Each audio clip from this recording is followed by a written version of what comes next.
Hey guys, my name is M.I Crowley, and you are watching Metal Insider's Newsroom with me, M.I Crowley. Today's episode is when we caught up with Michael and Todd from Queensrÿche. Let's have a look. Hey, this is Todd Torre. And Michael Wilton of Queensrÿche. M.I Crowley, what's up? Hey, happy to speak to you guys. Thank you. Let's start with the album, The Verdict. I have to say, this one impressed me. Not just musically, it also left a few subliminal messages on the division America is faced with. With that being said, what are some of the lyrical themes? A lot of the album is rooted in social issues. Some of that intertwines with political things because a lot of legislation happens based on those social issues. So, some of the lyrics touch upon relentless, unwavering support for authoritarianism, for example, or the water crisis in Flint, Michigan, the oil pipelines running through Native American lands, etc. So those are some small examples of that kind of social commentary. More so about the general issues we're facing right now. I mean, a lot of it's very geopolitical. There's a lot of crazy things happening all over the world. So you've got a lot of polarization happening in the United States. You've got a lot of things happening throughout Europe, the Middle East, South Africa. So it's not just isolated to the United States. And a lot of the lyrical content that deals with these issues are kind of global. Some of it deals with the war in Syria, some of it has to do with domestic issues, but these are certainly issues that resonate with a lot of places around the globe. Globally. Got it. A subliminal apocalypse created by you humans, and you're setting some damage control. I like it. Todd, how was it for you laying down the drums for this album? What was the overall experience and process like? We whipped him into submission. Whipped him into submission. I like that. Since I joined the band, I've been afforded the awesome opportunity to write drum parts for the demos. I remember when I first joined the band, some of the guys sent me some songs, and Scott was doing drums for other songs, and to keep the process moving forward, I remember asking, hey, do you mind if I go ahead and put some drum parts to Michael's song, for example? And so that was always welcomed and encouraged. And so when you fast forward to this album, The Verdict, our original drummer, Scott, had a baby and took paternity leave. And so for whatever reasons, he was not available to do this.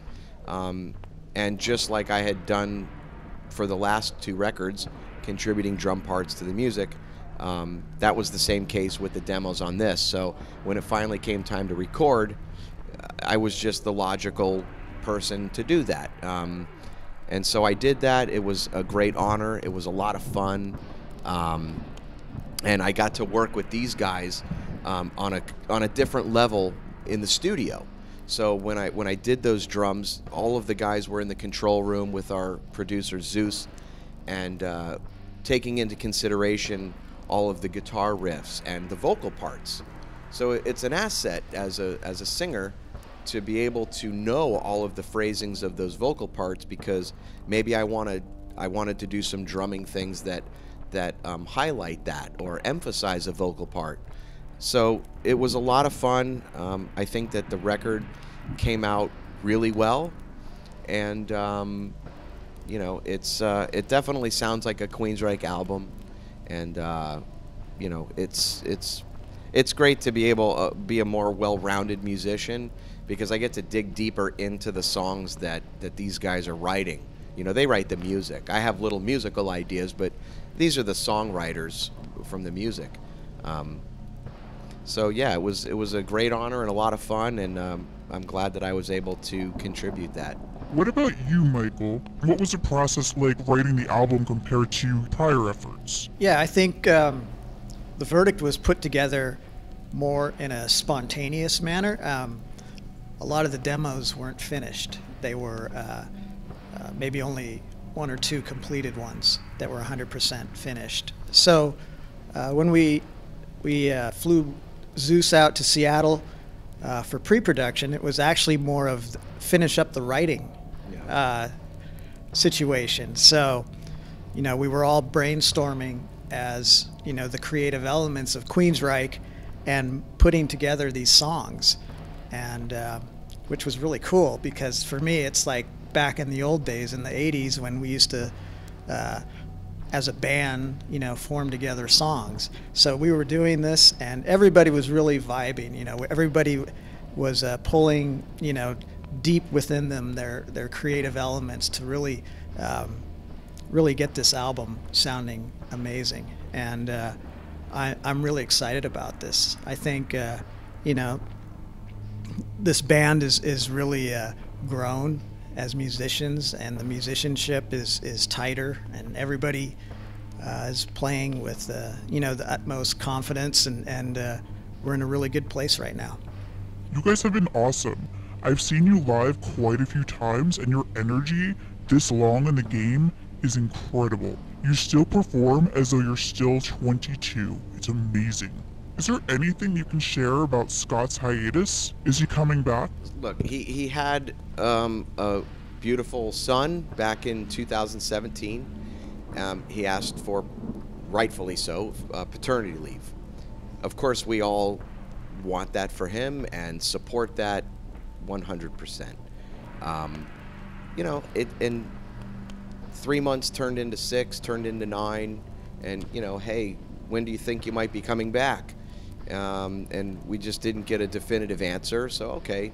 So our friend Casey Grillo, who drummed for the band Camelot, we asked him to do some fill-in shows, just as a temp thing. It was never to be anything more than, you know, a handful of shows.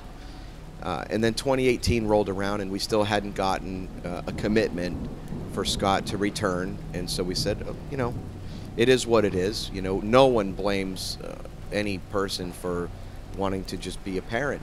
You know, he gave his whole life to touring and dedicated to Queensrÿche and the fans, and so we certainly respect that he wants that time. That being said, there are a lot of questions, people wondering if he's in the band still, is he out of the band? He is officially still the drummer of Queensrÿche. He never quit or anything like that, but he just never has given us a statement or an answer as to what his intentions are moving forward. So unfortunately, that leaves us, you know, trying to give an honest answer, which that's really all that we know. What I can tell you is that the door has always been open for Scott. We love Scott, and but Casey will be touring with us for 2019. He's a great guy. He's gels with the band. He's like family to us, and he's a really awesome human being and a phenomenal drummer. And really, you're just going to get the same thing you've gotten for the last year and a half, which is live touring, just as we've been doing, and a really great new record that we're proud of, that we're going to be really promoting heavily.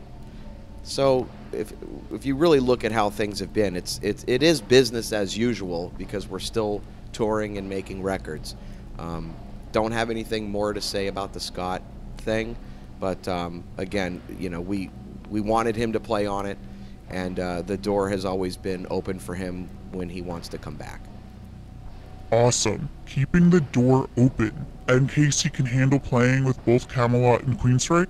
Well, Casey is not playing with Camelot anymore. Well, that's embarrassing. I forgot he left the group last year. Yep. So they've got another drummer in the band. He was in that band for over 20 years, I believe. And this is a change of pace for him.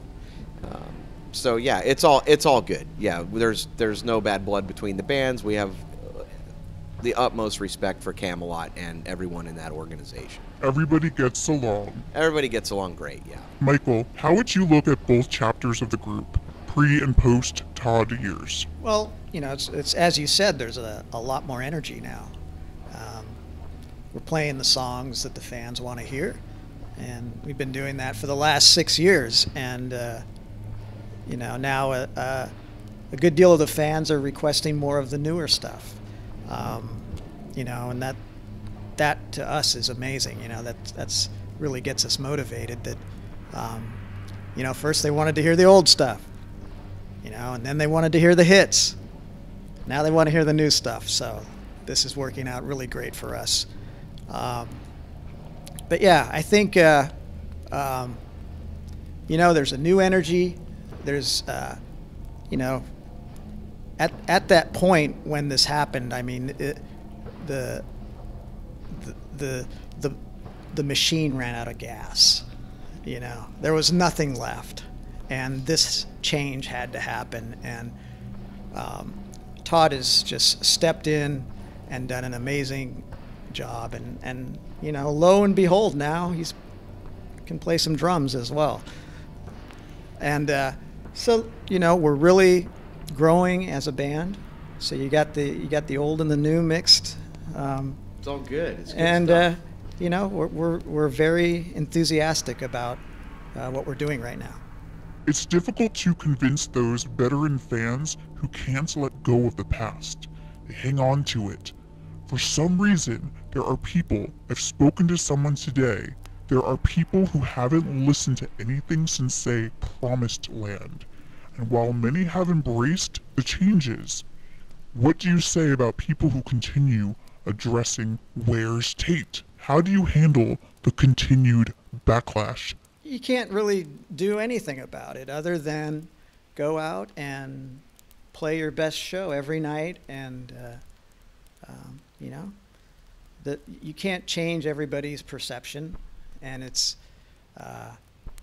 you know, but usually we've changed a lot of minds. You know, we've spoken to fans after shows that, like you said, haven't seen us since Promised Land or Empire or even The Warning, you know. And they've, you know, fallen in love with the band, you know. We're relevant again to a lot of people. So, but I think it's you know, we work really hard at, you know, building this career and keeping Queensrÿche alive. And I think we're doing a really good job right now. So hopefully, you know, we'll turn some you know, old fans onto the new Queensrÿche. They should definitely check out The Verdict. I agree with that. You guys blew me away when I saw you at Irving Plaza a few years ago. You guys blew it out of the park. I wish the veteran fans that constantly express, oh no, not until Tate is back, no, they need to go to a show and see you guys live. You know what? Everyone they're entitled to their own opinion. I mean, I think if you can set your personal biases aside and strictly judge the music on it for what it is on its own merit, 9 times out of 10, you know, people will say that was undeniably really good, and maybe I'm not liking this for personal reasons because I'm not the original guy. That's okay. But you know what? There are so many people that have come up to us, or me in particular, and said, hey dude, I owe you an apology. And I say, why? And they say, I wanted to hate you. I've literally had people say, I came here to prove that you were not as good as I've heard that from some people, that as good as you are. And I came to prove that you basically suck. And wow, I was blown away, and I owe you an apology, and I stand corrected. And I often find that those people that were the harshest critics, if you treat them with respect and you say, I understand this purist mentality, you know, no hard feelings. Give the music a try. That's all that I ask. That's all that we ask. Just give it a try. Not a YouTube video. Come in person and see it for yourself live, okay? Those people become the loudest and best champions for you, those that are converted. Converted fans. I like Coke over Pepsi. Some people, you know, like this actor, some people don't. You're never going to please everyone. And the minute you realize that, you've saved yourself a great deal of grief. And that's okay. We're still doing great business. We still have an amazing legion of supporters of this band. And the people that want their feelings, they're missing out on great music. That's all I can say. It's their problem and their loss. You guys are doing awesome. Yeah, that's not our concern. One could say you guys have been resilient over the years, facing all of these challenges and changes. You've conquered through everything. What convinced you to never give up and keep going? I think everybody just has this passion and a belief, that there's just so much more that can be done with Queensrÿche. To me, Queensrÿche has become this machine, and you have to feed this machine because the fans want it. They want to consume it. And as long as we're writing, good songs and people want to hear us, we're going to keep playing, and we're going to still be Queensrÿche. Overall, what are your thoughts on bands such as Kiss and Slayer retiring, and has that ever crossed your mind? I mean, they've been in the game forever. Eventually you want to do something different. I think sometimes the business, in all facets of, careers or passions, sometimes the business gets in the way of the passion, and it no longer becomes about the music, it's the business. Or you have all these people that are relying on you, and if you quit, then that's putting other people out of work, or you're letting your fans down or whatever. But they're entitled to do whatever they want. They've toured and done it forever. So if they decide they want to do a big farewell tour and call it a day, I respect that decision. It doesn't upset me at all. Thank you for the decades of awesome music. That's my personal feeling. Yeah, exactly. I mean, there's lots of bands, that we've lost that were my favorites. Soundgarden and Stone Temple Pilots, Rush retired. I mean, those were my go-to bands to always buy a CD, But, all in all, it's, you have to change with the times, and you just gotta forge ahead. And, hopefully this will spawn a new generation of some kick-ass young guys or girls to play and write some quality music. Is there anything else you want to say about the album?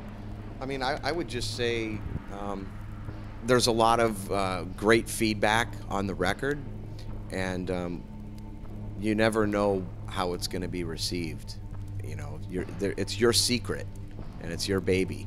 And then once it's out there, it's really not yours anymore. It's theirs. And I think both of us, the whole band, would thank everyone for still sticking by Queensrÿche, amidst the peaks and valleys that happens in this business. And there's a lot of great things happening with the band. We've got a ton of touring happening in the U.S., throughout Europe. We've got some potential South America things that are being talked about. So there's a lot of great things. I would just say, if you like the record, tell everybody about it. This is a band that has a ton of creative juices and energy left in, a lot of gas in the tank still. And I think this record is indicative of that. This is totally different from the last two records that the band put out with me in it, but it still sounds like Queensrÿche in 2019. It's fresh, it's energetic, it's proggy, it's dark, it's moody. So if you like the record, just tell everybody and spread that around. One thing I want to add, the album doesn't sound forced. It has a natural creative flow. When you have so many great ideas, coming at you, it's just a matter of putting it all together and making it so that makes sense, and like I said, there's no shortage of ideas coming from this band. So, and I think as a musician you grow, and when something's good and an idea comes from deep inside, you just got to let it develop and get out of the way of it and let it happen. And everybody is seeing that philosophy. Yeah.